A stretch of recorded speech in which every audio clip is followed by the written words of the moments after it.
What happened over at Amsvarnir? If it wasn't Rarier, then who was it?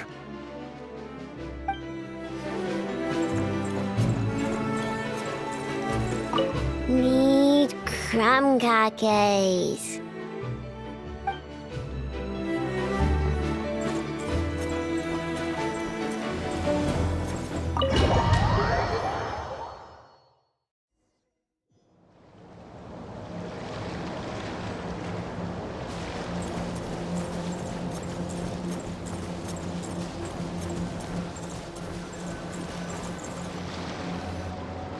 Here, this will serve as a good spot to cross over.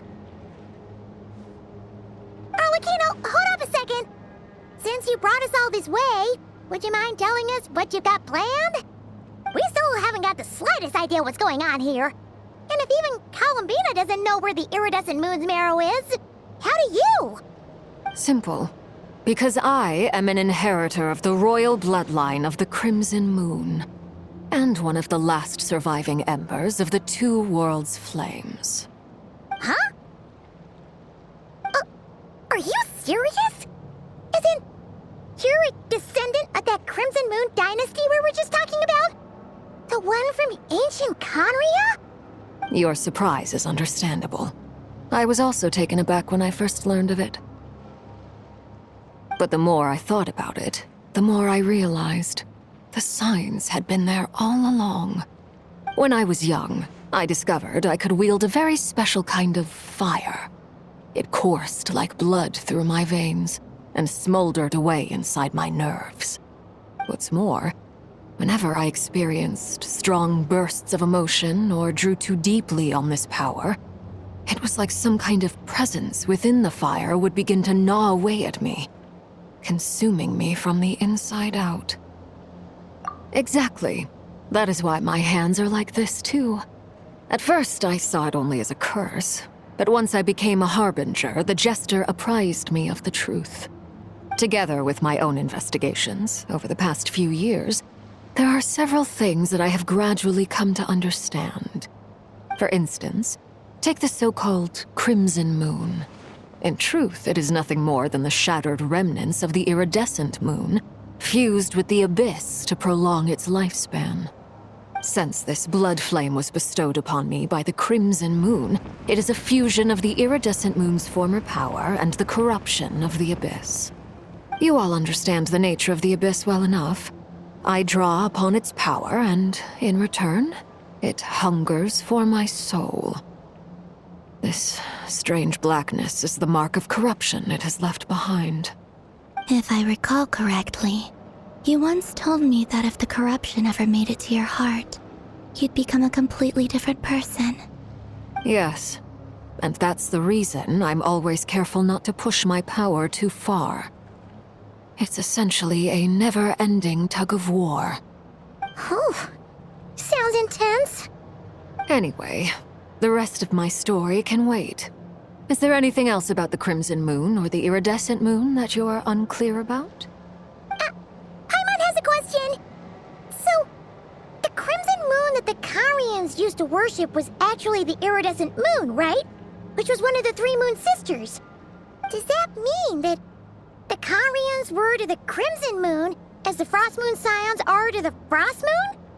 So much of that history has been lost. We have no way of knowing exactly what they were like. But I would suspect that the Conrians weren't as devout in their moon worship as it might appear. The iridescent moon's remains simply served as their link to the abyss. Later on, perhaps someone discovered a way to make direct contact with the abyss. Or maybe there was some kind of ideological divide.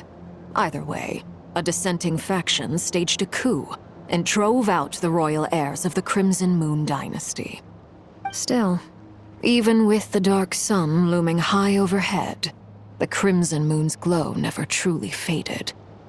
If you want living proof, it's standing right before you. The first time we met, I sensed something familiar in your presence. When I looked at you, I felt I could see that mysterious red moon in the corner of my eye. In your flames, I saw its broken image, surrounded by a strange black aura. Well, I appreciate that you kept it to yourself. Much about the Crimson Moon is still a mystery, and I'd prefer not to end up as the object of an insane research project. Anyway, time is against us here, so if there's any other questions, they'll have to wait. I just want to make sure I've got one thing straight. In her letters, Sandrone mentioned that since you are unable to contain the iridescent moon's marrow yourself, you intend to leave it in my custody. Correct? That's right. For now, it's the only way I can pay you back for your help. The iridescent moon is already part of who you are, so with its marrow in your possession, you'll be even more powerful than before. Deal. Then let's get started. Get what started? What does this place have to do with the Crimson Moon? When I first became a Harbinger, the Jester gave me a book called Paranhari, also known as Leobranto Innamorato. You should be able to buy a copy next time you're in Fontaine. It's a love story set in the Crimson Moon era. But setting aside the tangled romances of its characters, it also records a few interesting details.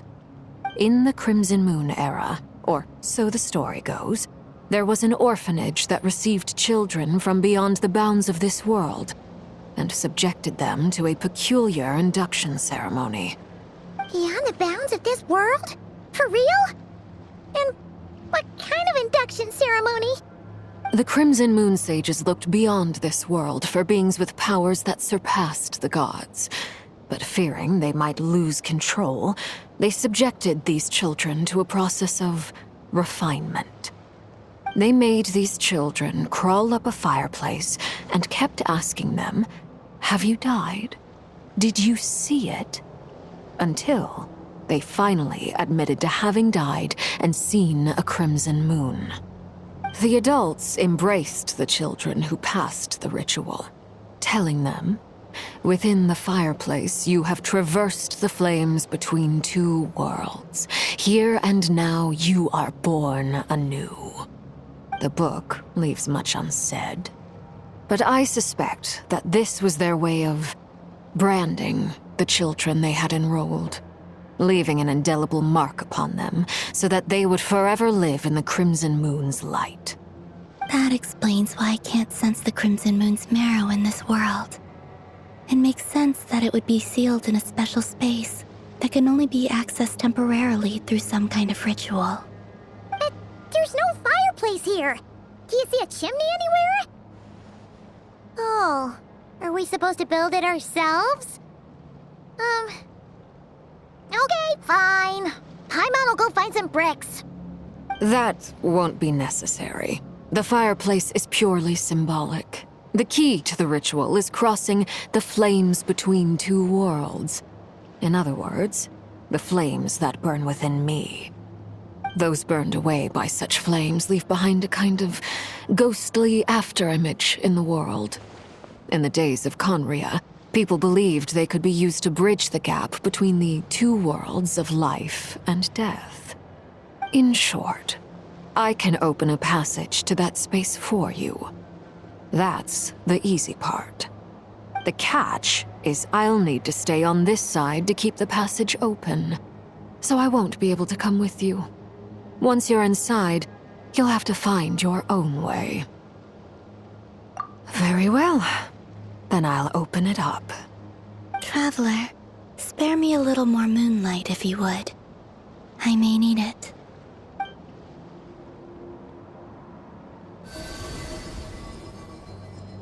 Thank you. I feel like I've recovered some of my strength now. It should be enough to move us across short distances and confront whatever dangers might await.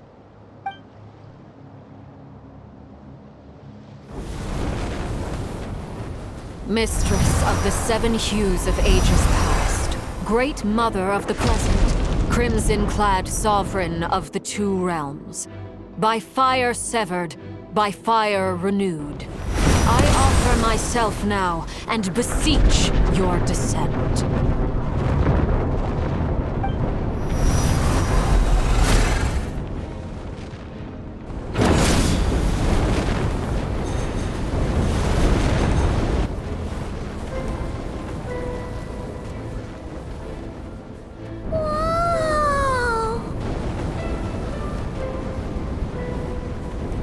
One word of advice. As you're crossing over, no matter what voices you hear, do not answer. Got it. I sense a sinister gloom inside, but also the familiar light of the moon. I feel that I am about to meet an old friend who has changed beyond all recognition. All right, let's go.